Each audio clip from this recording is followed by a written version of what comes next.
आज हम स्टार्ट करते हैं naming of the carboxylic acid. First point है carboxylic acid have a functional group that is COOH attached to the hydrocarbon chain. जब भी किसी हाइड्रोकार्बन चेन के साथ कार्बोक्सिलिक ग्रुप अटैच होगा तो हम उसे कहते हैं कि ये कार्बोक्सिलिक एसिड ग्रुप है। ठीक है, वो पूरी जो चेन होती है वो कार्बोक्सिलिक एसिड चेन बन जाती है। जब भी किसी चेन के साथ, फॉर एग्जांपल यहाँ पे है CH3, CH2, उसके बाद आगे इधर CH, और आगे आ जाता है COOH। ठीक है, CH2OOH। तो ये हो जाएगी हमारे पास अब एक चेन जिसमें आप कहते हैं कि carboxylic acid functional group present है।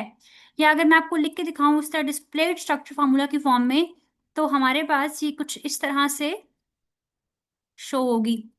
ठीक है, यहाँ पे भी हाइड्रोजन है, यहाँ पे भी हाइड्रोजन है, यहाँ पे कार्बन है। अच्छा, उसको देखिए शो कैसे किया जाता है। कार्बन पे डबल बॉन्ड विद ऑक्सीजन होता है और साथ यहाँ पे होता है OH। इसको मैं डिफरेंट कलर से शो करती हूँ ताकि आप लोग को याद रहे कि ये हमारे पास जो लास्ट ग्रुप हमने अटैच किया है ये कौन सा ग्रुप है। ये हमारे पास कार्बोक्सिलिक एसिड ग्रुप हम लोगों ने यहाँ पे अटैच किया है। या आप कहते हैं कि हम लोगों ने कार्बोक्सिलिक ग्रुप अटैच किया है। तो जब कार्बोक्सिलिक ग्रुप अटैच होता है तो वो हमारे पास क्या हो जाता है, वो कंपाउंड कार्बोक्सिलिक एसिड कंपाउंड बन जाता है। जनरल नेमिंग रूल्स का क्या होता है कि replace the ending e of the corresponding alkane with the oic acid. आपके पास होता है ना एल्केन, ठीक है, जैसे अगर यहाँ पे फॉर एग्जांपल COOH ना होता तो ये सिर्फ इतना रह जाता, 1 2 3 कार्बन थे इसमें। तो फिर हमारे पास ये क्या होता, ये होता हमारे पास प्रोपेन। लेकिन अब हमने क्या करना है, चूंकि यहाँ पे हमने COOH को यानी कार्बोक्सिलिक एसिड ग्रुप को अटैच कर दिया है, तो हम इसका नेम चेंज करते हैं। ये प्रोपेन से इसका ई जो है उसको यहाँ पे हम कट करते हैं, इसको रिप्लेस कर देंगे इस ई को किसके साथ, OIC से। This is called OIC acid से। इसको हम कहते थे ओइक एसिड। मीन्स के अब ये बन चुका है हमारे पास प्रोपानोइक एसिड। ठीक है, हमने क्या करना होता है, एल्केन के ई को हमने ओइक एसिड से OIC से रिप्लेस करना होता है। तो हमारे पास जो है वो कार्बोक्सिलिक एसिड नेमिंग हम इस तरह से करते होते हैं। अब अगर फॉर एग्जांपल आपके पास है methanoic acid, ethanoic acid, propanoic acid. अब मेथानोइक एसिड में क्या था, आपको पता है मीथेन में क्या होता है, मीथेन में आपके पास 4 हाइड्रोजन अटैच होता है, तो ये क्या हो जाएगा आपके पास, मीथेन हो जाएगा। ठीक है, फिर हम क्या करते हैं कि हम लोग यहाँ पे ये काम करते हैं कि हम इसके साथ लाइक एक हाइड्रोजन को रिमेनिंग रहने देते हैं। बाकी हम इसके साथ देखो, कार्बन मैक्सिमम 4 बॉन्ड्स बनाने की एबिलिटी रखता है, कार्बन टेट्रावेलेंट है। तो हम क्या करेंगे कि डबल बॉन्ड इस कार्बन से अटैच कर देंगे ऑक्सीजन का, और एक यहाँ पे OH को अटैच कर देंगे। अब बॉन्ड्स देखे 1 2 3 और 4। तो दिस मीन्स कि मीथेन के 2 हाइड्रोजन को हमने रिमूव किया, सॉरी 2 हाइड्रोजन को नहीं, हमें 3 हाइड्रोजन को रिमूव किया, तो तब जाके हमारे पास कार्बोक्सिलिक ग्रुप यहाँ पे अटैच हो सकता है। ठीक है, तो पहले जो हमारे पास ये CH4 जिसको हम लोग कहते होते हैं मीथेन, मीथेन से ये बन चुका है मेथानोइक एसिड। और हम लोग जो है वो इस एक कार्बन को देखते हुए, इस एक कार्बन को देखते हुए हम ये डिसाइड करते हैं कि इसका नेम क्या होगा।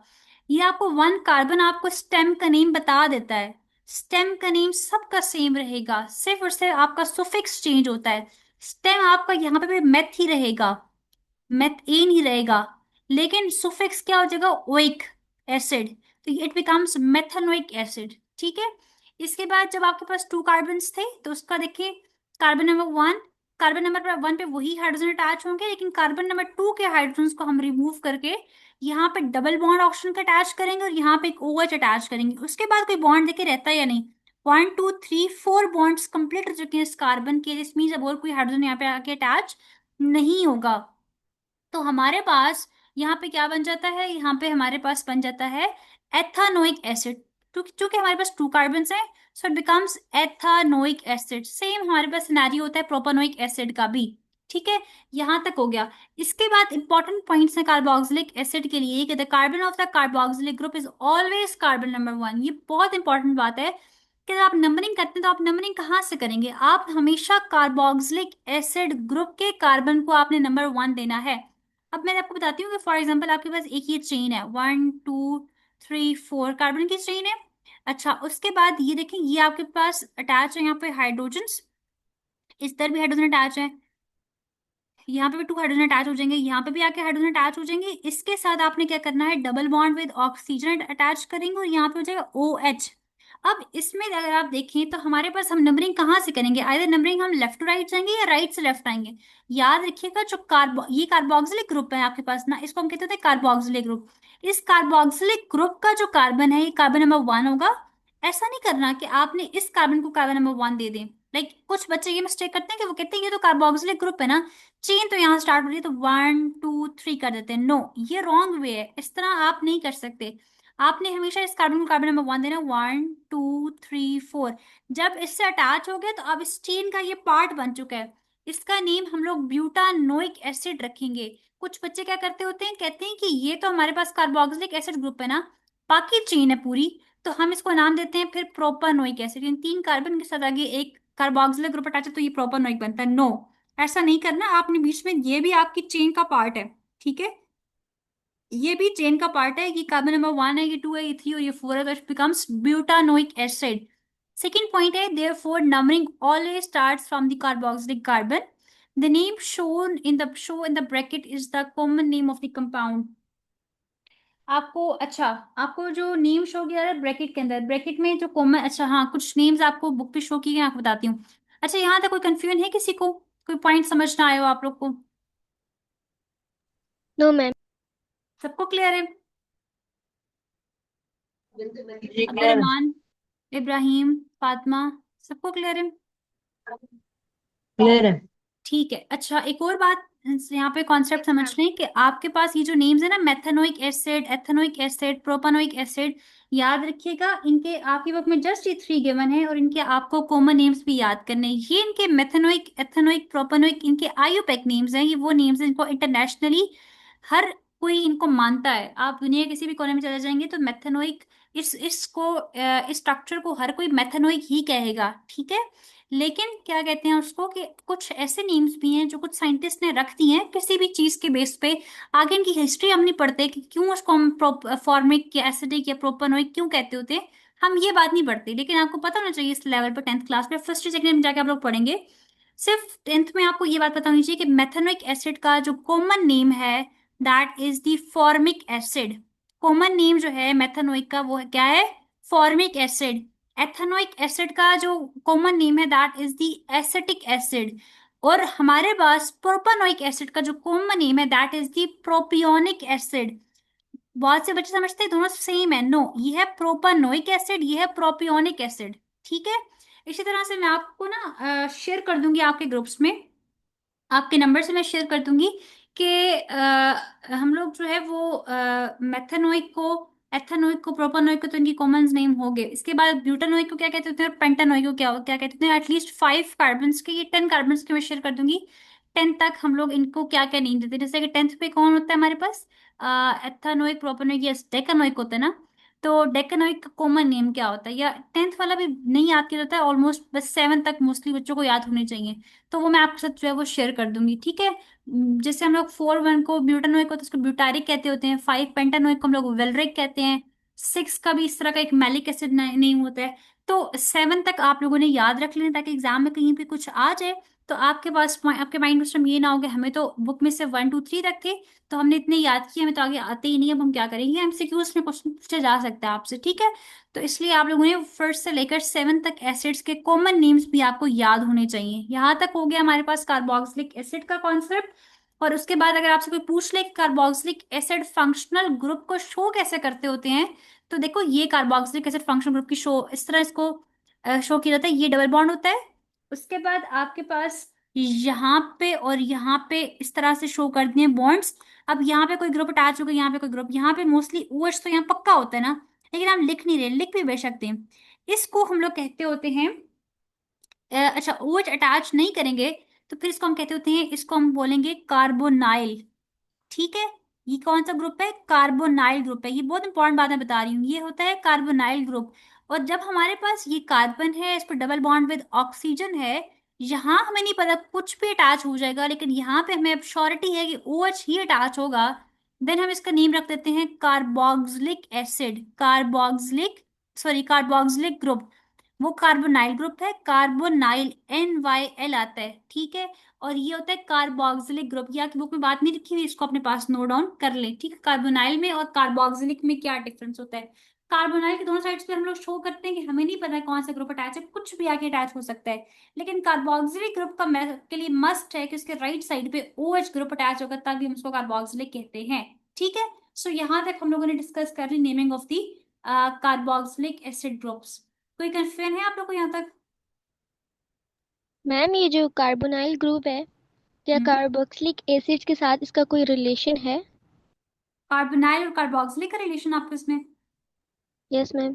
यस, इनका रिलेशन है। इनका रिलेशन ये है कि इन दोनों के मिड में आपके पास जो है वो carbon double bond with oxygen होता है। देखो इसका भी है, इसका भी है, दोनों के पास जो है यहाँ पे दोनों के अंदर कार्बोनाइल ग्रुप में भी और कार्बोक्सिलिक ग्रुप दोनों के अंदर सेंटर में जो है वो carbon double bond with oxygen आता है। इनको हम कहते हैं बोथ आर फंक्शनल ग्रुप्स, ठीक है। तो फंक्शनल ग्रुप में इस हद तक इन दोनों में सिमिलैरिटी है, बस इनका यही रिलेशन है। बाकी उसके बाद यहाँ पे डिफरेंट ग्रुप्स होते हैं। थोड़ा सा कॉन्सेप्ट मैं आपको बता देती हूँ, आप लोग को वैसे अगर ले लेंगे तो अच्छी बात है, और पूछा भी जा सकता है आपसे एग्जाम में कि अच्छा यहाँ तक क्लियर हो गया सब आपका क्वेश्चन। Yes ma'am. अच्छा, आगे एक बात समझ लें। ये जो कार्बोनाइल होता है ना, इसके आगे 3 डिफरेंट स्ट्रक्चर्स पॉसिबल होते हैं, ठीक है। एक को हम कहते हैं carbon double bond with oxygen, और यहाँ पे आप OH ऐड कर देंगे तो ये बन जाता है आपके पास कार्बोक्सिलिक, ठीक है, ग्रुप बन जाता है। और अगर आप यहाँ पे H भी ऐड कर दें तो ये बन जाएगा फिर आपके पास बन जाएगा कार्बोक्सिलिक एसिड, ठीक है। अब ये एसिड बन चुका है। अच्छा, उसके स्पेसिफिक H के ऐड करने से अब ये एसिड बन जाएगा। अगर carbon double bond with oxygen है और आप दोनों साइड्स पे हाइड्रोजन शो कर देते हैं, ठीक है, या आप ऐसे करते हैं कि आप एक साइड पे हाइड्रोजन शो करते हैं, मतलब कि आपने राइट साइड पे मस्ट है कि आपने हाइड्रोजन अटैच करना है, फिर इसको हम कहते होते हैं एल्डिहाइड ग्रुप। नाम तो पढ़ा होगा आपने एल्डिहाइड का जरूर। इसको हम कहते होते हैं यस एल्डिहाइड ग्रुप। अगर राइट साइड पे हाइड्रोजन अटैच होगा तो ये फिर बन जाता है एल्डिहाइड ग्रुप। अगर हमारे पास एक carbon double bond with oxygen है और ना मुझे पता है कि ये ग्रुप यहाँ पे कौन सा है और ना मुझे पता है कि यहाँ पे कौन सा ग्रुप है, मैं शो करती हूँ कि यहाँ पे भी कोई R ग्रुप अटैच है, मतलब कोई भी अल्काइल ग्रुप की कोई भी चेन लंबी सी आ सकती है, यहाँ पे भी कोई चेन होगी कार्बन की। देखिए दोनों मुझे नहीं पता कि यहाँ पे कौन से ग्रुप्स हैं, तो फिर मैं इसको कहती होती हूँ कीटोनिक ग्रुप। फिर इसका नेम होता है कीटोनिक ग्रुप। फिर आपके पास जो भी आगे वो बनता है उस अकॉर्डिंग हम नेम करते हैं, लेकिन इसको मेनली ये कहते हैं अगर आपके पास बोथ साइड पे डिफरेंट ग्रुप्स आ जाए तो फिर ये कीटोनिक ग्रुप होता है। अगर एक साइड पे मस्ट है राइट साइड पे कि अगर हाइड्रोजन अटैच हो गया C double bond with oxygen के साथ तो ये बन जाएगा एल्डिहाइड ग्रुप। और अगर C double bond with oxygen के साथ मस्ट है, अगर राइट साइड पे OH अटैच हो गया तो ये कार्बोक्सिलिक ग्रुप बन जाएगा। और अगर हमने यहाँ पे अटैच कर लिया H तो ये बन जाएगा कार्बोक्सिलिक एसिड, ठीक है। बस ये मैंने आपको इतनी सी बात बतानी थी इसके लिए। क्लियर हो गया सबको। Yes ma'am. बाकी सबको समझ आ रही है। चलिए आप फिर से दोबारा बता दो। कौन से पॉइंट दोबारा बता दूं इब्राहिम। ये ketonic group. Okay, ketonic group में ये था कि देखो मैंने आपको बताया आपके पास एक है ना कार्बोनाइल ग्रुप मेन, इसमें आगे 3 डिफरेंट इसकी ब्रांचेस होती हैं। अगर इस carbon double bond with oxygen तो सब में आएगा। अगर आप राइट साइड पे OH अटैच कर दें, पक्का आपको अगर OH मिले तो ही कार्बोक्सिलिक ग्रुप बन जाता है। अगर आप यहाँ पे OH की जगह H अटैच कर दे सिर्फ, तो फिर हम इसको कहते हैं एल्डिहाइड ग्रुप। यहाँ पे कोई R होगा, कुछ भी अटैच हो सकता है। R का मतलब होता है कि कोई भी एल्काइल ग्रुप होगा, हमें नहीं पता, कुछ भी ग्रुप हो सकता है। वो फॉर एग्जाम्पल CH3 हो सकता है, वो CH2 CH3 हो सकता है, वो CH3 CH2 CH3 कुछ भी हो सकता है। R ग्रुप का मतलब ये होता है अगर carbon double bond with oxygen के बोथ साइड्स पे डिफरेंट ग्रुप्स हैं, ये दोनों साइड्स पे R ग्रुप हैं, दोनों साइड पे अल्काइल ग्रुप हैं, तो फिर इसको हम कहते होते हैं कि अब ये कीटोनिक ग्रुप बन चुके हैं, ठीक है। तो मैंने आपको ये 3 डिफरेंट आगे इसके नेम्स बताए। कार्बोनाइल ग्रुप से फर्दर आगे 3 कैटेगरीज बन जाती है, ठीक है इब्राहिम। ओके मैम क्लियर है। ओके, आगे मूव करते हैं। नेक्स्ट आपके पास है कॉन्सेप्ट एक्सरसाइज 8.5। पहले तो मुझे इसका सोल्यूशन रिमूव करने देना। क्वेश्चन आपको ये कह रहा है कि अच्छा, क्वेश्चन फर्स्ट वाला क्वेश्चन ये है कि right the name displayed and structure formula of a carboxylic acid containing 4 carbons. आपने क्या करना है, आपने इसका नेम भी बताना है और उसका स्ट्रक्चर भी ड्रॉ करना है। स्ट्रक्चर डिस्प्ले की बात की जाए, सिंपल स्ट्रक्चर की बात की जाए, एक ही बात होती है, ठीक है। लेकिन एक छोटा सा डिफरेंस मैं आपको आज बताऊंगी कि क्या डिफरेंस होता है। यहाँ पे एल्काइल ग्रुप बता दें। अच्छा, एल्काइल ग्रुप में ये होता है हमारे पास, अब्दुल रहमान का क्वेश्चन है कि एल्काइल ग्रुप का बता दें। तो एल्काइल ग्रुप ये होता है कोई भी आर ग्रुप, देखो जैसे मैंने आपको शो किया ना, CH3 का एल्काइल ग्रुप है, CH2 CH3 का एल्काइल ग्रुप है, यानी कि देखो मैं बताती हूँ, ये आपके पास कार्बन के साथ जब 4 हाइड्रोजन अटैच, तो ये क्या था, इसको हम क्या नाम देते होते हैं, मीथेन। जब यही हमारे पास कार्बन के साथ हाइड्रोजन 3 हो जाएं, तो ये बन जाता है मिथाइल। अब ये आपके पास एक एल्काइल ग्रुप है, KYL, इसके लास्ट में YL आता है, इसके लास्ट में YL आ जाता है। अब ये हमारे पास क्या है, एक एल्काइल ग्रुप है, यहाँ पे फर्दर आगे कोई भी ग्रुप अटैच हो सकता है, यहाँ पे आगे कुछ भी अटैच हो जाएगा। लेकिन अगर सिर्फ 3 हाइड्रोजन है या कुछ अटैच नहीं है, तो ये तीन कार्बन होंगे, तो ये मिथाइल बन जाएगा, यानी कि एल्काइल ग्रुप है। तो देखो यहाँ पे CH3 था, मैंने CH4 तो नहीं लिखा ना, मैंने CH2 CH3 यहाँ पे भी लिखा। मैंने इसको भी देखो CH2 किया ना, मैंने CH3 CH3 तो नहीं लिख दिया। यहाँ पे देखो CH3 CH2 CH3, लास्ट को भी CH2 करूंगी मैं। तो अब इसमें देखो इन सब में एक एक हाइड्रोजन की कमी है, तो इसका मतलब है कि ये तमाम क्या है, आपके पास अल्काइल ग्रुप्स हैं। आगे देखें, यहाँ पे कहा जा रहा है कि आप बताएं नेम क्या है इसका, और इसका डिस्प्ले स्ट्रक्चर फार्मूला, डिस्प्ले बताएं और उसके बाद स्ट्रक्चर फार्मूला बताएं कि इसका एक कार्बोक्सिलिक एसिड ग्रुप का जिसमें 4 कार्बन है। अच्छा, आप लोग मुझे बताएं, अगर 4 कार्बन होंगे तो इसका स्टेम नेम क्या होगा। Butane. But ane, but ane. हम आगे ई नहीं लिखेंगे, ठीक है। कार्बोक्सिलिक एसिड का सुफिक्स क्या होता है हमारे पास, ओइक। ओइक एसिड, ठीक है। ओइक एसिड कंप्लीट इसका हो जाता है। तो हमारे पास दिस मीन्स कि जो हमारे पास नेम बनेगा इसका, वो क्या बनेगा, butanoic acid. Noic. Yes, butanoic acid इसका नेम बन जाएगा, ठीक है। अब उसके बाद कहते हैं इसका डिस्प्ले और स्ट्रक्चर फार्मूला बताएं। एक छोटा सा डिफरेंस है, वो भी आप लोगों को नजर आ जाएगा कि क्या डिफरेंस है डिस्प्ले स्ट्रक्चर फार्मूला में और सिंपल स्ट्रक्चर फार्मूला में। अच्छा, इसको देखें कि आपके पास 4 कार्बन हैं, carbon number 1, carbon number 2, carbon number 3 and carbon number 4। First carbon पे आपने क्या, सॉरी, आपका कार्बन नंबर 1 ये है, कार्बन नंबर 2 ये है, कार्बन नंबर 3 ये है, और कार्बन नंबर 4 ये होगा। इसके साथ 3 हाइड्रोजन अटैच कर दो, क्योंकि ये टेट्रावेलेंट कार्बन है, इसके पास एबिलिटी है कि 3 बॉन्ड्स और बना सकता है, क्योंकि एक इसने बॉन्डिंग की हुई है कार्बन के साथ। यहाँ पे भी हाइड्रोजन अटैच कर देंगे, और यहाँ पे डबल बॉन्ड आएगा हमारे पास ऑक्सीजन का, और यहाँ पे आगे आ जाएगा OH। अब ये मेरे पास बन चुका है ब्यूटानोइक एसिड, ठीक है। ये क्या बन चुका है मेरे पास, ब्यूटानोइक एसिड। अच्छा, एक और बात मैं आपको बताती हूँ कि अब इसका देखिए, ये हो गया इसका, मैंने यहाँ पे शो करवा दिया इसका डिस्प्लेड स्ट्रक्चरल फॉर्मूला। अगर आपको कहा जाए कि सिंपल स्ट्रक्चरल फॉर्मूला बताएं, तो फिर इसका फॉर्मूला क्या बनता है। आप देखें आपके पास कार्बन कितने हैं, 1 2 3 4 कार्बन हैं, तो C4 हो जाएगा। हाइड्रोजन कितने हैं, 1 2 3 4 5 6 7 8 हाइड्रोजन हैं। और ऑक्सीजन कितने हैं आपके पास, ओ आपके पास हो जाएंगे 2। C4H8O2 is the structure formula for the butanoic acid. और कोई पूछ ले कि ब्यूटानोइक एसिड का कॉमन नेम क्या होता है, या अच्छी बात तो ये है कि आप लोग खुद, आप कितनी प्रैक्टिस और इतनी कमांड हो अपने कॉन्सेप्ट्स पे, कि आप इसका कॉमन नेम खुद ही बता दें, क्योंकि आप कहा गया नेम, नेम का मतलब है कि आयुर्वेदिक नेम भी हो सकता है और उसका कॉमन नेम भी हो सकता है। तो यहाँ पे आप लोग लिख देंगे ब्यूटायरिक एसिड। क्या लिखेंगे, ब्यूटायरिक एसिड। ये इसका बता दें कि आयुर्वेदिक नेम है, और ये अगला बता दें कि उसका कॉमन नेम है, ताकि एग्जामिनर के पास कोई चांस ना हो आपके नंबर डिडक्ट करने का या कैंसल आउट करने का, ठीक है।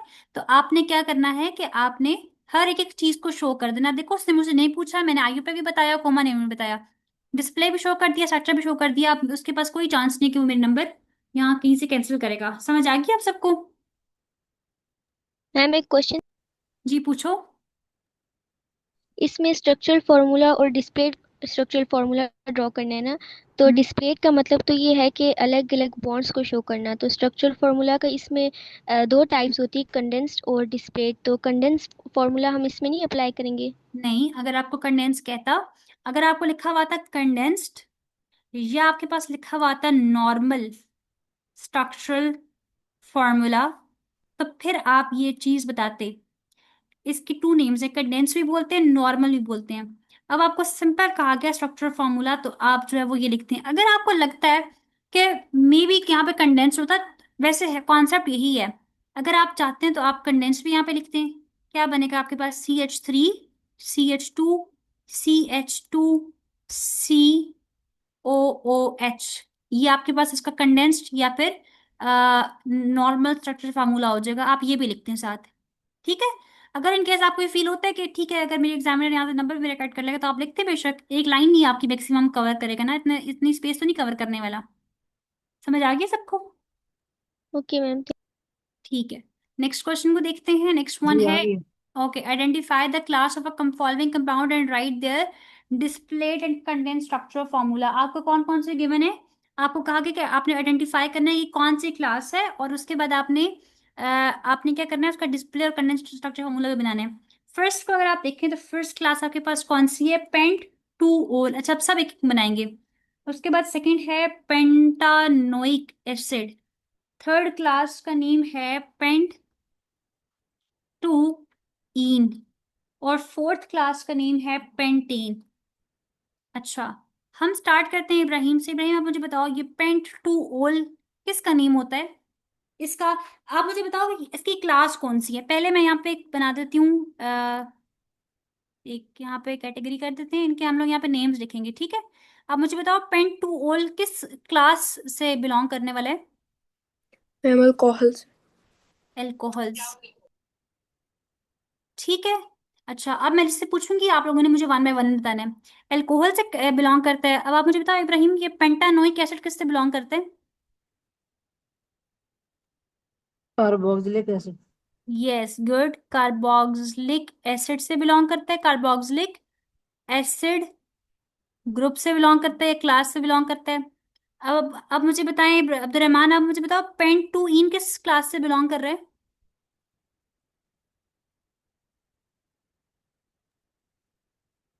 ये किससे बिलोंग करते हैं? एल्कीन। एल्कीन एल्कीन से, से। गुड। अच्छा, अब मुझे बताएं एल्कीन। फातिमा, नदीम, आप मुझे बताओ पेंटेन किस क्लास से बिलोंग करते हैं? मैम अल्केन से। एल्केन से बिलोंग करते हैं, वेरी गुड। ये होगी इनकी क्लासेस। इसके बाद हमें कहा गया कि इसके डिस्प्लेड स्ट्रक्चरल फॉर्मूला बताएं। देखो क्या नाम है सब आपको, अब आपको यहाँ पे क्वेश्चन में दे दिया गया कि आपने कंडेंस बनाना है नेक्स्ट पार्ट में, तो फिर इसलिए आपको अगर कंडेंस का होगा तो आपको बताया जाएगा, लेकिन अगर आपके माइंड में कंफ्यूजन है भी सही तो आप बना दें। अच्छा, इसके बाद आगे देखिए, अगर ये मेरे पास पेन टू ओल है, अब मुझे डिस्प्ले कौन बना के बताएगा? फातिमा साहब, आप मुझे बताओ जरा, पेन टू ओल का डिस्प्ले फॉर्मूला किस तरह से होगा? कार्बन कितने होंगे इसमें हमारे पास? Ma'am 5 carbon. 1 2 3 4 5। अच्छा, यहाँ पे हाइड्रोजन अटैच कर दूंगी, मेरे पास किस पोजीशन के ऊपर जो है वो ओ एच ग्रुप अटैच होगा? मैम इसमें ना जो अल्कोहल है ना, तो फिर हम लोग कर लेते हैं सेकंड वाली पोजीशन पे। ओके, ये सेकंड पोजीशन यहाँ से हो जाएगी। 1 2 3 4 5, ये सेकंड पोजीशन है, यहाँ पे अटैच कर देंगे। बाकी सब पे क्या आ जाएगा? हाइड्रोजन। हाइड्रोजन। तो इस तरह से ये बन जाएगा इसका डिस्प्लेड स्ट्रक्चर फॉर्मूला। ठीक है, यहाँ तक हो गया। इसके बाद नेक्स्ट को हम करते हैं इसका, अब आप मुझे बता सबा, इसका कंडेंस फॉर्मूला क्या बनेगा? CH3 हम्म, आगे CH2O CH2, आगे CH2O CH2O। H2 फिर O। नहीं, इस तरह नहीं होगा, देखो, आपने इस तरह करना है, CH ऊपर शो करके यहाँ पे लिखो OH, नीचे बताना OH, ठीक है। मैम इस तरह नहीं कि CH के सबस्क्रिप्ट में 2 फिर O। CH के सबस्क्रिप्ट में 2 और आगे O नहीं, ये शो कर रहे हैं कि आपने कुछ एल्डिहाइड ग्रुप शो कर रहे हैं, कुछ बताना चाह रहे हैं। इस OH को सेपरेटली करें ताकि आपको समझ आए कि यहाँ पे हमारे पास क्या है, एल्डी सॉरी अल्कोहलिक ग्रुप आके अटैच हो रहे हैं, हम लोग उसका अल्कोहल OH शो कर रहे हैं, ठीक है। Okay ma'am. ओके, आगे बताएं मुझे। H2 CH2 आगे, फिर CH2 फिर, CH3। गुड, ठीक है, सबने देख लिया। इस तरह आपने OH को, या अगर आपके पास कोई भी इस तरह ग्रुप अटैच उसको सेपरेटली करें। अच्छा, अगर मेरे पास यहाँ पे वो बाद में जब आएगा तो बताऊंगी, इसको छोड़ें। अच्छा, उसके बाद कार्बोक्सिलिक एसिड वाला आ जाता है। अब मुझे बताएं फातिमा नदीम, आपके पेंटानोइक एसिड को मैं कैसे रिप्रेजेंट करूंगी, इसका डिस्प्ले फॉर्मूला क्या होगा हमारे पास? Ma'am 5 carbon. 1 2 3, 1 2 3 4 5 कार्बन आगे। कहाँ पे मैम ओइक, कहाँ पे ओइक ग्रुप लगेगा, कार्बोक्सिलिक ग्रुप कहाँ पे लगेगा?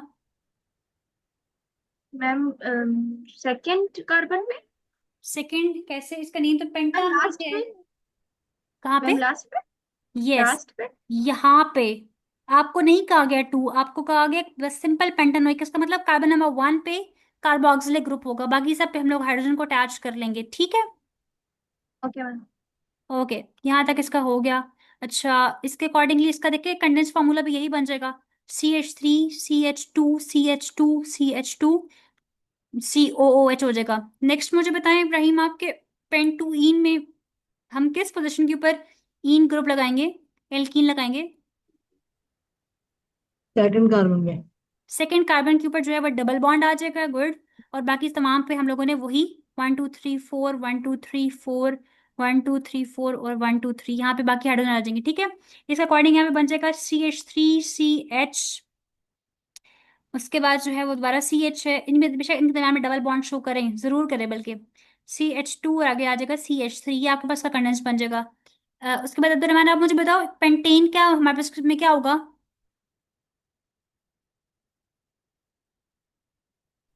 पेंटेन में किस तरह से बनेगा हमारे पास? कहीं भी लगा दी, ठीक है, ये तो सिंपल सा होगा, कहीं भी ठीक है। यहाँ लगा पे दीजिए। इसमें सिंपल सा बनेगा, सब में हमारे पास जो है वो हाइड्रोजन आ जाएंगे।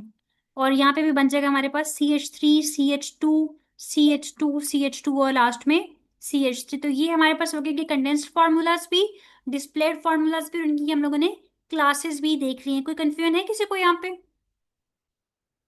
No ma'am. No no ma'am. Ma'am, clear है। ओके, आगे मूव करते हैं जल्दी से। लास्ट टॉपिक रह गया ईस्टर्स। ईस्टर्स क्या होते हैं? Esters are the organic compounds formed when the carboxylic acid reacts with an alcohol. जब एक कार्बोक्सिलिक एसिड का रिएक्शन हम लोग अल्कोहल से करते हैं, तो फिर हमारे पास क्या होता है, ईस्टर की फॉर्मेशन होती है। क्या मतलब है इसका कि आप एक कार्बोक्सिलिक एसिड का रिएक्शन अल्कोहल से करते हैं, देखो COOH का रिएक्शन, जब आप कोई भी ग्रुप है यहाँ पे उसके साथ एक R ग्रुप लगा हुआ है, उसके साथ आपने COH अटैच कर दिया, इसका रिएक्शन आपने करवाया किसी भी ग्रुप के साथ जिसके साथ OH अटैच है, तो रिजल्ट में आपके पास क्या होगा? रिजल्ट में आपके पास बनेगा, यहाँ पे R है, carbon double bond with oxygen होता है। इसके बाद आपके पास यहाँ पे क्या होता है आगे, carbon double bond with oxygen के बाद फिर आपके पास ऑक्सीजन आते हैं, और उसके बाद फिर आगे आपके पास आ जाएगा यहाँ पे, 1 minute, carbon double bond with oxygen O, हाँ ठीक है, फिर एक R ग्रुप आ जाएगा। ठीक है, ये इसकी इसकी फॉर्मेशन इस तरह से होती है कि जब हमने दोनों का आपस में रिएक्शन करवाया ना, देखो फर्स्ट वाला R ये आ गया, ये carbon double bond with oxygen, यानी कि आपके पास ये जो दो ऑक्सीजन होते हैं डबल बॉन्ड के साथ हम शो करते हैं, तो ये दोनों ऑक्सीजन कवर हो जाते हैं इसके अंदर ही। ये दो, 2 ऑक्सीजन 1 काउंट हो रहा होता है यहाँ पे। उसके बाद ये आपके पास जो ऑक्सीजन है H2O, नहीं हाँ से ठीक है, मैं बताती हूँ। देखो मेरी बात सुनो, ये आपने R ले लिया, ये वाला R आपके पास यहाँ पे आ गया, ठीक है। ये वाला कार्बन आपके पास यहाँ पे आ चुका है, ये ऑक्सीजन इसके ऊपर आके डबल बॉन्ड बना के इसने ये वाला ऑक्सीजन लिया है। उसके बाद यहाँ से इसका OH निकलता है। अब मेरी बात याद रखिएगा, ये बहुत इंपॉर्टेंट कॉन्सेप्ट है। कार्बोक्सिलिक का हम लोग OH रिमूव करते हैं, और इसके बाद यहाँ से अल्कोहल का हम लोग H रिमूव करते हैं। या आप इस तरह भी नहीं कहते, बल्कि सॉरी इस तरह कहते होते हैं कि कार्बोक्सिलिक का हम H रिमूव करते हैं, और अल्कोहल का हम लोग OH रिमूव करके साइड पे लेकर के इसको वाटर बना देते हैं, और बाकी जो एक O रह गया था इस O ने यहाँ पे करके बाकी अगले अल्कोहल का यहाँ पे R आ जाएगा। तो इस तरह बन गया, इसको मैं कहती होती हूँ कि मेरे पास ये क्या है, ईस्टर है। एक दफा फिर देख लें, कॉन्सेप्ट ये है कि ये आपके पास R, कोई भी group attach alcoholic group, sorry कोई भी अल्काइल ग्रुप के साथ हमने कार्बोक्सिलिक ग्रुप अटैच किया, कार्बोक्सिलिक एसिड बन चुका है, साथ हमारे पास ये आ जाएगा अल्कोहल। ठीक है, जब इन दोनों का हम रिएक्शन करवाएंगे तो रिजल्ट में क्या होगा, आर पहले आ जाएगा ये वाला, आगे उसके बाद ये कार्बन है, फिर आगे ऑक्सीजन को डबल बॉन्ड के थ्रू ऊपर शो कर दें, उसके बाद नेक्स्ट ऑक्सीजन को भी शो कर दें, इसके बाद ये अपना हाइड्रोजन देगा, ये अपना OH देगा, ये दोनों बाहर निकल जाएंगे, और नेक्स्ट का R यहाँ पे आके अटैच हो जाएगा, और वाटर हमारे पास एज अ बाय प्रोडक्ट बन जाएगा। इसको हम कहते होते हैं, this is called as the esters. इसको हम लोग कहते होते हैं ईस्टर्स, यानी कि जब कार्बोक्सिलिक एसिड हमारे पास रिएक्शन करता है अल्कोहल से, सो इट बिकम्स ईस्टर। ठीक है, ये रिएक्शन आपको शो कर रहा है, इसमें आपको बताया जा रहा है H2SO4। यहाँ पे इसने गलत लिखा हुआ है, इसको यहाँ पे रिमूव करते हैं। यहाँ पे H2SO4 तो बिल्कुल नहीं बनता, यहाँ पे बन जाएगा हमारे पास R R। फिर देखो अगला कार्बन है, उसके बाद हमारे पास 2 ऑक्सीजन आ जाएंगे, और फिर देखो ये फिर R आपके पास है, ये आपके पास बन गया ईस्टर, और साथ ही आपके पास बन जाएगा वाटर। ठीक है, ये आपके पास रिएक्शन होता है। अब इसके बाद आगे एग्जांपल देखें। यहाँ पे एग्जांपल में क्या बताया जा रहा है कि ये आपके पास एथेनोइक एसिड का रिएक्शन आपने करवाया एथेनॉल के साथ, मेथनॉल के साथ। ये देखिए आपके पास क्या है, CH3COOH। This is called as the ethanoic acid. मैंने एथेनोइक एसिड का रिएक्शन करवा दिया CH3OH के साथ, जिसको हम कहते होते हैं मेथनॉल। ठीक है, इससे जब रिएक्शन करवाया तो रिजल्ट में क्या प्रोडक्ट बनेगी, इसका CH3 पहले आ जाएगा, फिर आगे ये कार्बन आएगा हमारे पास, इसी कार्बन के साथ वाला ऑक्सीजन यहाँ पे ऊपर आके अटैच हो जाएगा, नेक्स्ट ऑक्सीजन को हम यहाँ पे साथ शो करते हैं। उसके बाद क्या होगा कि इसका हाइड्रोजन निकल जाएगा और इसका OH निकल जाएगा साइड पे, और ये मिलके बना देंगे यहाँ पे वाटर। और ये जो CH3 रह गया, इसको CH3 को हम लोग यहाँ पे अटैच कर देते हैं, अगले CH3 को यहाँ पे अटैच कर देते हैं, CH3 C double bond with O, और आगे CH3 ये हो जाएगा। अब इसको क्या नेम देंगे, देखो मैं बताती हूँ। इसको नेमिंग इस तरह से करते होते हैं कि ये जो आपके पास एक ग्रुप अटैच होता है जो कि इस अल्कोहल से आया था, पहले इसका नाम लिखते होते हैं। इसका नाम क्या था, मेथनॉल। तो मेथनॉल से हमारे पास CH3 आया, तो CH3 क्या होता है, मिथाइल ग्रुप होता है ना, मिथाइल। उसके बाद आगे देखो ये 2 कार्बन हैं, अब जितने भी कार्बन होंगे, अब ये 2 कार्बन है, तो इस मीन्स कि ये एथ बनता है। इसको बोलते होते हैं एथानुएट। OATE जो है ये लास्ट सुफिक्स होता है ईस्टर्स के लिए। ईस्टर्स का सुफिक्स होता है हमारे पास OATE। अगर आप लोग को आज लेक्चर समझ ना भी आया, थोड़ी बहुत कुछ कंफ्यूजन रहेगी, तो कल हम इसको रिपीट कर लेंगे दोबारा से, कोई मसला नहीं है। लेकिन आज जितनी बात समझ आती है तो इसको लर्न कर लें। यहाँ पे एथेनोइक एसिड का रिएक्शन मैंने मेथनॉल से करवाया, तो मेरे पास मिथाइल एथेनुएट बन गया, वाटर मेरे पास ऐसा बाय प्रोडक्ट बनेगा यहाँ पे।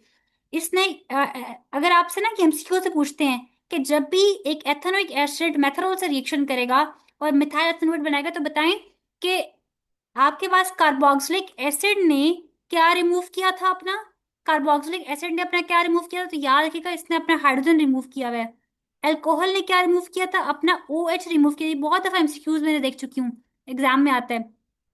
तो इस तरह से दोनों के मिलने से ये बन जाता है। अब नेमिंग में क्या होता है कि पहले आप अल्कोहल का नेम लिखते होते हैं, अल्कोहल का जो एक रह गया आपके पास पार्ट जो आपने लास्ट में अटैच किया था, पहले उसका नेम आता है, फिर बाकी जो आपके पास कार्बोक्सिलिक का रह गया था पार्ट, उसका नेम आता है। तो ये आपके पास मिथाइल यहाँ से आ गया।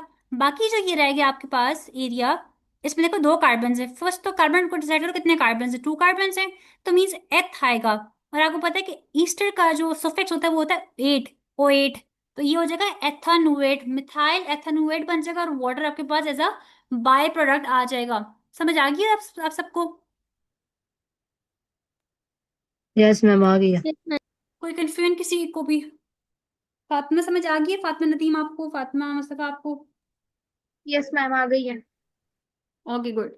इसके बाद एक और बात देखें, इस रिएक्शन को हम कहते थे स्टेरिफिकेशन। समटाइम आपके एग्जाम में क्वेश्चन आएगा व्हाट इज स्टेरिफिकेशन। ठीक है, this reaction is called as esterification. कौन सा रिएक्शन स्टेरिफिकेशन होता है, जब हमारे पास एक कार्बोक्सिलिक एसिड अल्कोहल से रिएक्शन करता है, रिजल्ट में ईस्टर बनता है। This reaction is called as the esterification. आपने कौन सा कैटलिस्ट यूज किया इस रिएक्शन में, जब आपने रिएक्शन करवाया इन दोनों का, एक कार्बोक्सिलिक एसिड का अल्कोहल से रिएक्शन करवाया, तो किस चीज ने इस रिएक्शन को स्पीड अप किया था, तो वो हमारे पास क्या था, dilute sulphuric acid, dilute H2SO4 हम यूज करते हैं। ठीक है, इसके बाद ईस्टर्स जो होते हैं उनका बहुत ही फ्रूटी ओडोर होता है, इनकी स्मेल फ्रूट्स की तरह की होती है। ठीक है, इसके बाद वो कहते हैं कि फर्स्ट पार्ट नेमिंग में, फर्स्ट पार्ट आप किसको देते हैं, अल्कोहल को देते हैं, अल्काइल ग्रुप आता है, देखो जैसे मैंने बताया था मिथाइल हो गया। सेकेंड पार्ट कार्बोक्सिलिक से होता है, कार्बोक्सिलिक के IC को रिप्लेस कर दें O8 के साथ, OATE से रिप्लेस कर दें, तो ये बन जाएगा मेथानुएट, सॉरी एथानुएट। सो एग्जांपल में देखो आपके पास आ गया मिथाइल एथानुएट आ गया। ये छोटे छोटे पॉइंट्स हैं जो आपके MCQs बनेंगे सारे, कि कौन सा कैटलिस्ट यूज करें, नेमिंग में फर्स्ट पार्ट किसका होता है, सेकंड पार्ट किसका होता है, रिएक्शन में कैटलिस्ट आप कौन सा यूज करेंगे, इस रिएक्शन को कहते क्या है, मेरे माइंड में प्रॉपर अभी नहीं आ रहा है स्टेरिफिकेशन का, इसको हम कहते हैं स्टेरिफिकेशन ना इस रिएक्शन को। इसका एक ऑपोजिट भी होता है, उसको पता नहीं क्या कहते हैं, मैं देख के बताती हूँ आपको, ठीक है। वो भी याद रखिएगा कि इस स्टेरिफिकेशन का जो ऑपोजिट रिएक्शन है वो क्या होता है। जैसे आपको याद है कि हमारे पास एक होता है सब्लिमेशन,